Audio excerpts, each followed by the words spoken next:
This program is brought to you in part by the Eugenie and Joseph Jones Family Foundation, a local foundation proud to support education, the arts, and culture in the greater New Orleans area. Support for this program comes from the Gail and Tom Benson Charitable Foundation, committed to funding educational causes.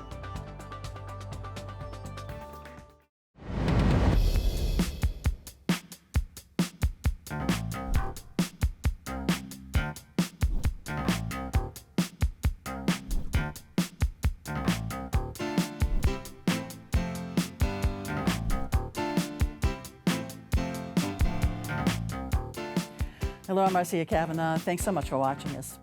It's not uncommon for there to be arguments at City Hall, but lately it can be truly said that the New Orleans mayor and city council have been talking trash. And now the Court of Appeals will be a referee. Another round of arguments has been over enforcement of second-line parade regulations. We'll look at these stories as well as examining the decline of births in the state and in the New Orleans mayor's race, where the candidate total has also declined. Joining us are our Informed Sources tonight. Errol, Laborde, producer of Informed Sources. Don Ostrom, Channel 12's Future Watch reporter. LeBron Joseph, news anchor and reporter, WGNO-TV, Channel 26. And Ben Myers, staff writer of the Times-Picayune, the New Orleans Advocate.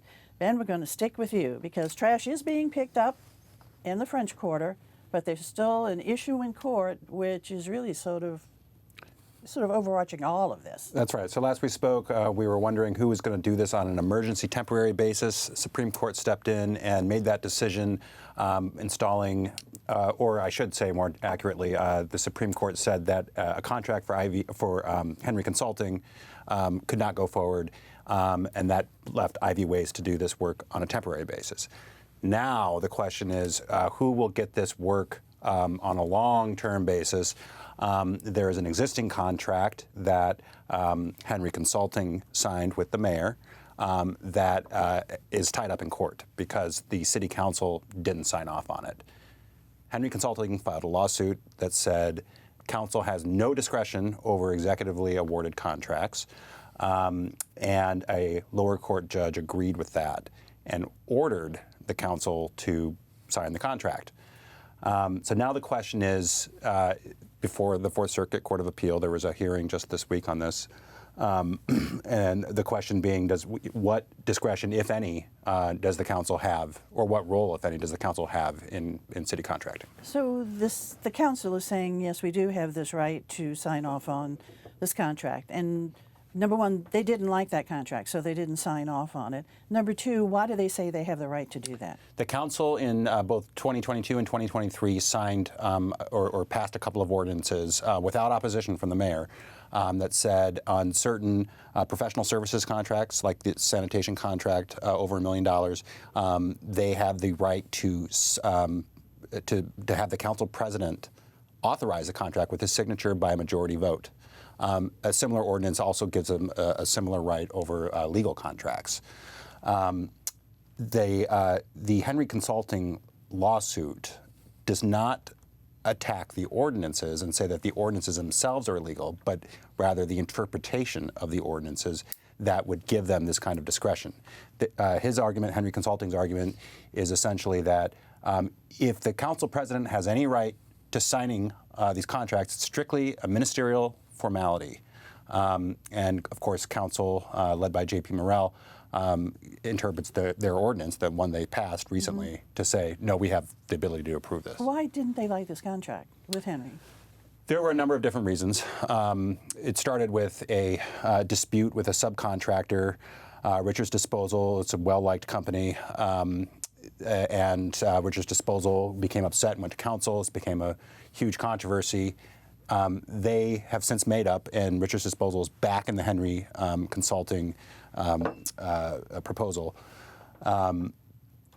Additionally, though, other council members, namely Helena Moreno, J.P. Morrell, and others, took issue with the post-award changes to the contract that gave it more value and expanded its scope, and also included some terms that they say are extraordinarily friendly to the vendor. This is a reduced performance bond. and the lack of an ability for the city to just cancel it for convenience. No, there is argument against the lower court's ruling that, as you said, basically said council needs to approve this. So what is that argument there? So what the council's attorney is saying is forget about all the controversy on the contract itself. This is a pretty simple case in that the lower court judge, Paulette Irons, cannot tell the council when and how to vote on any issue. This was an improper ruling, and the type of lawsuit that was brought was improper for this. You can't tell the council how to vote if you're a judge. Interestingly, there is a similar lawsuit over the other ordinance I mentioned about legal contracts brought by a lawyer who was denied a contract, who is attacking the actual ordinance and saying this, the ordinance itself flies in the face of the city charter. And a separate lower court judgment was won on that, declaring it null and void. That case, too, is before the Fourth Circuit. Does it make any difference that, from what I hear, the people in the quarter seem to like the work that WYES is doing?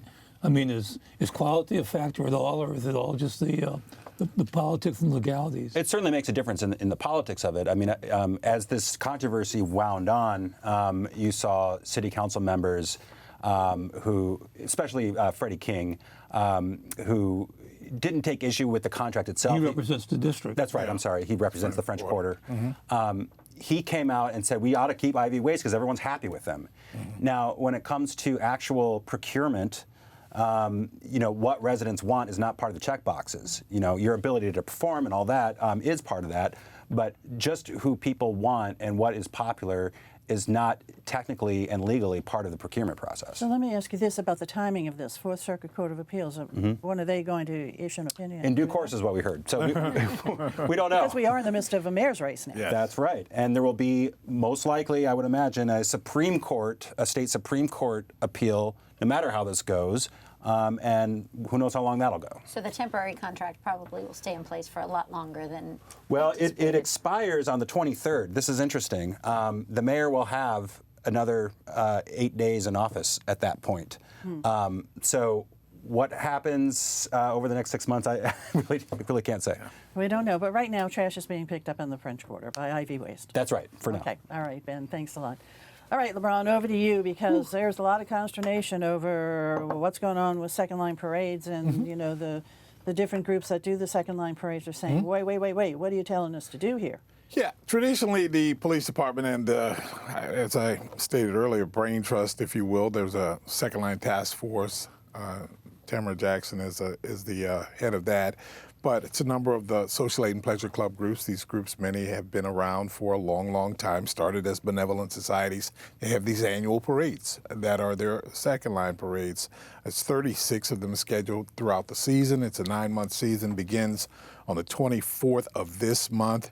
And the police this year says to this group of folks that, hey, we're going to enforce some things that we haven't enforced in the past. With existing regulations. With existing regulations to second lines. Some of this, the task force say, well, hang on a second, taking over the schedule and the wait list and all, that's not pre-existing. We always did this collaboratively. Why are we doing that? Moving one of the groups, that was another thing. The rigid timelines, that's not a part of what it has been in the past. However, trolleys are the big one. And these trolleys that a lot of the social aid and pleasure clubs use for older members who can't make it or can't walk these second lines, or other groups that participate in some of the neighboring second lines. Some of these groups will have 4 and 5 trolleys in these parades. The police told these groups that this year, in order to use trolleys, that they would need a $5 million insurance policy. Where that number comes from is not clear at this point. However, many of the folks that own these trolleys that these groups rent from, small independent operators, a $5 million policy is something akin to what is needed for Mardi Gras floats, or if you've got a transportation company. I don't think any of these folks take issue with the fact of having insurance for a moving vehicle that you're carrying people on. And also that's moving through, as you can see, yeah, there's a lot of people on the street. Yeah, the social aid and pleasure club parades have become extremely popular. We're kind of living kind of the halcyon days with that. They had sort of waned, I'd say, in the late 70s or early 70s or something like that, but they have definitely become very, very popular, and it's a problem right now. How many groups are there? There are 36 parades. There are probably about 60 groups, because some of these groups parade with other groups as well. So, council, there was a hearing, before council, and what did council ask the police to do? To, first of all, not enforce what they were intending to enforce, and to include more of the community members to be a part of this discussion, as opposed to dictating them, dictating to these clubs exactly, hey, this is not going to fly, this is not going to fly, this is not going to fly. I think, at the end of the day, the police are going to say, hey, this is about public safety, and we want everybody to be safe. And I think the groups all feel that way as well. They want safety for their parades and everything else. It's a matter of affordability, and also just being culturally sensitive, I think, is kind of what was thrown around a few times by the mayoral candidates as well as the council. I don't think that the police handled this one in a way that sort of makes the department look good. You know what I mean? In other words, and kind of coming last minute with this whole stuff, as the groups see it, as last minute, only weeks before the start of the season. And so these have been existing regulations, but really not enforced. Is that correct? Again, what does that say about the police? Well, if we haven't enforced these, what makes this year any different, But well, has there been some, input from the community members expressing concern, even from the the club police say members? that they have gotten complaints about the trolleys. They didn't elaborate about what those complaints were, but they got complaints about the trolleys. Close to this culture, the past couple of years, that meeting with the groups and the NOPD has been a point of contention for a minute now. I think that some of these parades have gotten very large, as opposed to it just being a walking procession with a band or two and a social aid and pleasure club or two. That Some actually have floats. Yeah, they've got floats, king and queen, and what I'm saying, 5 or 6 of these. So it's growing. And what we'd heard in the past is that they were going to limit the number of trolleys or riding elements, if you will, to just a couple. I don't think that happened last year. I think that was part of what they were attempting to do. And the groups see this as attacking that problem of having too many of these elements, attacking it by way of the insurance thing.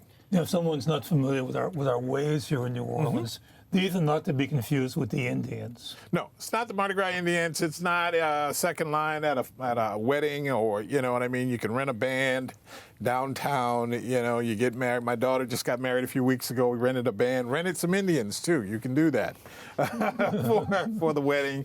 Those are not the types of things that you need permits for. The other thing that I'll say before we close this out, Councilperson Moreno brought up in the forum on Monday that a lot of these social aid and pleasure clubs are paying a lot more for their permits than even Mardi Gras parades. And if you look at it from that scope, then that doesn't necessarily sound fair. We just got to get to a point that everybody can agree. So they're going to be talking about this. We're going to be talking about All right, it. Yeah. all right, LeBron. They've agreed to park it for now. Okay, all right, thanks, LeBron. Dawn, birth rate in this state, they've gone down, is it? Going down a good bit. Early data from the Census Bureau that was kind of culled by the New Orleans Data Center shows that in the last decade, the birth rate in Louisiana dropped by 17%. Nationwide, it dropped by 8%, but here in the state, it dropped by 17%. And in the last 2 years, 3/4 of our parishes have experienced more death than births. So definitely declining population, and that leads to lots of problems. Before I even get there, something that could exacerbate or increase actually the birth rate is that Planned Parenthood's 2 clinics in the state are going to close at the end of the month. They blame declining donations and the current Trump administration policies. So access to reproductive care in the state is going to be shrinking. At the same time, the state is looking for ways to increase the birth rate, because when you end up with a low birth rate, you end up with declining enrollment in schools, which reduces federal and state funding for the schools. But the schools still have to operate. They still have to function. Their budgets don't go down as much. They just don't have as much money. So you have fixed costs that don't change, certainly challenging for budgeting. parishes that are seeing that natural decrease then also potentially see closings of schools and hospitals and all that sort of thing that just doesn't work well. What they're trying to figure out is why we've had this outmigration of women of childbearing age. I find it hard to even say this out loud. They define women of childbearing age in their statistics as women from age 15 to age 44. 15, which that's tough to say, but keeping those women in the state is tricky, especially in a state that has the largest gender wage gap in the nation. Women in Louisiana make about 69 cents on the dollar to men, according to the Center for American Progress. So the state is looking for ways to improve economic opportunities for women and families through pay equity, through jobs, through support and child care.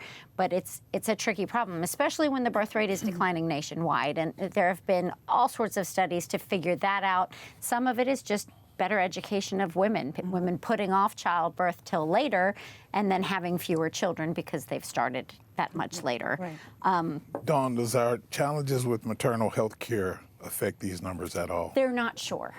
And that's something the state has worked on for a long time, and the city is working on better care for women. Your daughter who's heading to med school, maybe she'll have some insight there Well, too. let's hope. But we definitely our fertility rate in the state of Louisiana is higher than the national average. We're having more babies per woman. We just have fewer women to be having those babies. So it's a problem that takes a lot. You know, who's it going to affect? How's it going to affect them? Education, infrastructure, public services can all decrease as population decreases, and then that kind of snowballs itself and creates a bigger problem. The smaller we are, the bigger the debt gets, the harder it is to encourage people to move here, live here, work here, have their children here. You know, anecdotally, our makeup artist said today, people still have babies in the state. I wouldn't. You know, and that actually is a mindset the state is working to fix. That it's not a great place for childcare. It's not a great place for education. We've talked from a real estate perspective a lot on this show about what insurance rates in the state are doing. I've spent time traveling this summer talking to people in other states. Their health insurance, car insurance, homeowners insurance, all of it is more affordable than it is here. So the state can look at lots of ways to tackle this issue. One is reducing the cost of living on the insurance front.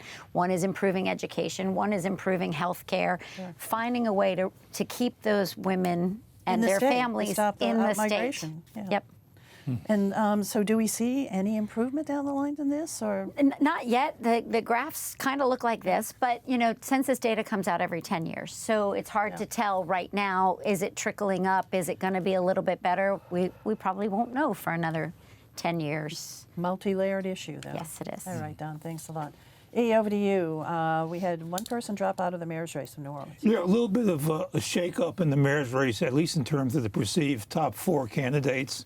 That the one perceived to be number 4, who's a distant number 4, Arthur Hunter, who's a former criminal court judge, dropped out, and he was endorsed, or he's endorsing Royce Duplessis, who's the perceived number 3, who's a state senator, and so they had a big kumbaya thing, and you know, I'm gonna work for you and try to get you elected.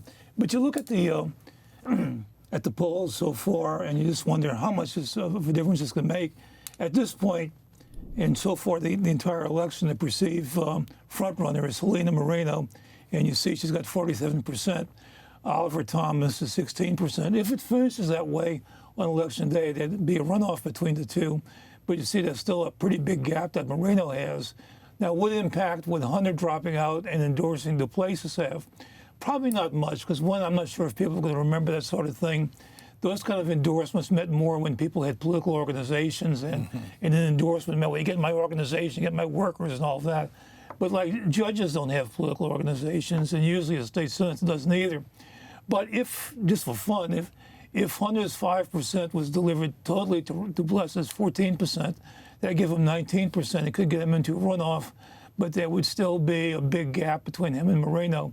So the question right now for the election is still Moreno and Thomas running 1 and 2, and the question is, can Moreno win it in the primary, or will there be a runoff? Now, at the you see the category of the others and the don't know. usually don't know candidates tend to gravitate towards the higher rank candidates. I mean, they figure, well, if I don't know, it looks like a lot of people know this person, and so they're more likely. And so those don't know votes are more likely to go to Moreno or to Alpha Thomas. But I guess that's the biggest impact of it right now. Moreno has started her campaign spots. She's using the populists. I'm the candidate of the people, sort of thing. And she has by far the most money. Mm-hmm. But whatever people are doing, whatever money they're raising, again, Labor Day is usually when people start campaigning. Right. Well, once again, usually after Labor Day, that's when you really see the push. But we are seeing a push now, too. Mm-hmm. And so is Judge Hunter going to actively campaign for Royce Duplessis? That's what he says. And it's, it was pointing out today, like Robert Collins, our friend, was saying, it's kind of unusual for a candidate to drop out of a race. I mean, usually they'll endorse someone, but to say, I'm going to go out and campaign for you. Now, these two guys have known each other for a long time, and they went to school together. But when one's got 4% and the other's got 14%, I mean, you just wonder if it's a good use of time at this point. Well, Duplessis definitely has some backing, some strong backing, too. Well, he has a state senator. And he's relatively new to this campaign. He's really just kind of getting started in it. Well, he's a state senator, and so his part of town, at least is familiar with him. Okay, well, we'll be monitoring it because it's going to be coming up on us before we know it. All right, E, thanks a lot. All right, we're going to go quickly around the table right now. Errol, over to you for other stories, round table. The assessor's office is starting a new online registration thing. If you want to appeal thing, you can go to the assessor's website, and their motto, it's better to be online than in line. So it's starting soon. Good motto there. All right, Don, over to you. On September 13th at 8:30 in the morning in Audubon Park, it's the second New Orleans event for the Travis Manion Foundation September 11th Heroes Run. It's a great event, great cause. You can go to travismanion.org to sign up. You can run, you can walk, you can ruck.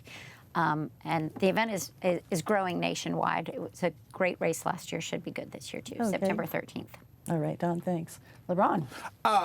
Katrina tributes are ramping up, and this week had the real pleasure of covering Studio B's Eternal Seeds Camp, and that is young creatives with B. Mike, Brandon Odoms down in the Upper Ninth Ward. Well, they painted a 450-foot mural at the site of the Levee Breach in the Lower Ninth Ward. They're going to unveil that at 4 p.m. this Sunday, but it is gorgeous. It's beautiful stuff. That's going to be a powerful thing. Yes. All right. Thanks a lot, LeBron. Ben. We're going to have a story coming up this weekend about how the candidates view and their ideas for the Sewerage and Water Board while the S&WB is coming in with a new director at the same time as a new mayor. All right. All right, guys. Thank you all for being here. And, of course, always thank you for watching us. But as you may remember, Informed Sources recently celebrated its 40th year here on WYES, and it's because of you, our loyal viewers and members, who keep us going strong. But the federal funding cuts mean your support for our local productions is needed now more than ever. And here's our president and CEO, Robin Cooper, with more. Thank you for tuning in to WYES this evening. We hope you've enjoyed this program. We've got a very loyal audience that enjoys Informed Sources. And right now, we're here to ask for your support for this show and all of the great programs on WYES. Give us a call right now. The number's on your screen, or go online to wyes.org. Why is it important? Well, WYES was founded by members of this community, and it's members of the community that stand with it and help keep it strong. Especially in light of the recent rescission of federal funding, the loss of federal funding for WYES that impacts the local stations, for us that means over $800,000 annually. That's a challenge, but it's not one that we can't meet if we work together. So right now we're asking those who have stood with us so strongly, they've done it before, they will do it again and continue to stand with us. Please do your part, do what you can to increase your support, or maybe consider becoming a sustaining member at the monthly basis or as an annual sustaining member where it will automatically renew. With me in the studio is Dominic Massa, and he has more reasons for you to call right now. Thank you, Robin. And if you're watching tonight, you know the value of Informed Sources. You know what it means to be able to look back on the news of the week and perspective that you may not get anywhere else. And Informed Sources is unlike any other program on local television. No one else does a show like this. No other station does a show like Steppin' Out, or even the local documentaries that Marcia, Peggy Scott Laborde, other producers produce here for WYES, and that cover issues and topics of relevance to our community. It's so important that we have WYES. It's such a valued resource in our community, but it only happens with your support. The federal funding isn't there. We know you are there. We've been gratified to hear from so many of you. If we haven't heard from you yet, now's the time. Please step up. If you're already a member, you might consider increasing your donation. Make an annual commitment to us, a sustaining commitment. Or if you're not a member and this is a time that you said, you know, I've always thought about that, I'm going to support WYES, I'm going to support public broadcasting. Now is the time. Please take a moment to realize how much it means to you. You're here tonight on Friday night. The lineup has always been strong with public affairs and news programming. This is the time. Thank you for your support. Sustaining membership is an easy, convenient, and affordable way to support the programs you love. Sustaining members make an ongoing monthly contribution from either their credit card or checking account. Just choose the monthly amount you'd like to give. Then go online or call and we'll get it set up for you. Your donation will happen automatically each month, so your support will always be current. If you want to change your sustaining membership, just contact us. Monthly contributions begin as low as $5 per month. Go online or call to start your sustaining membership right now. Sustaining membership is one way to support WYES. You can do it as a monthly sustainer, or if you want to say, well, I want to set up my annual support. I want to make once a year, but I want to make it a sustaining membership so that WYES knows they can count on me and it's going to come. I want to set that up as a bank draft out of my bank account or via credit card. That's welcome as well. Or how can you do it? You can always send a check to the station. So whatever's easy for you is here and easy for WYES. We're here to make it easy for you to support the station that you value. If you're someone who can consider joining our producer circle, that's a special commitment of $1,500 or more annually. As a sustaining member, it's $125 a month. And that, of course, helps us more to meet the challenges that the station faces in funding. Give us a call at whatever level's right for you, whether it's a $60 membership, whether it's a $100 membership, maybe it's a $1,500, maybe it's $2,500 or $5,000 or $10,000. Do what you can to support the station who means so much to you and this entire community. Give us a call or go online to wyes.org. Thanks.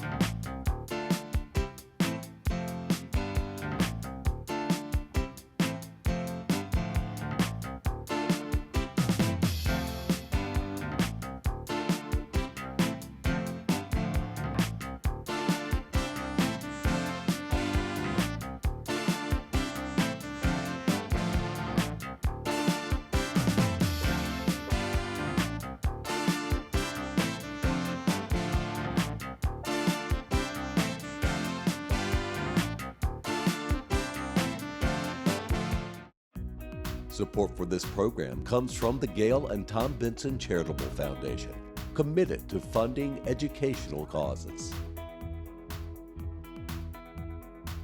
This program is brought to you in part by the Eugenie and Joseph Jones Family Foundation, a local foundation proud to support education, the arts, and culture in the greater New Orleans area.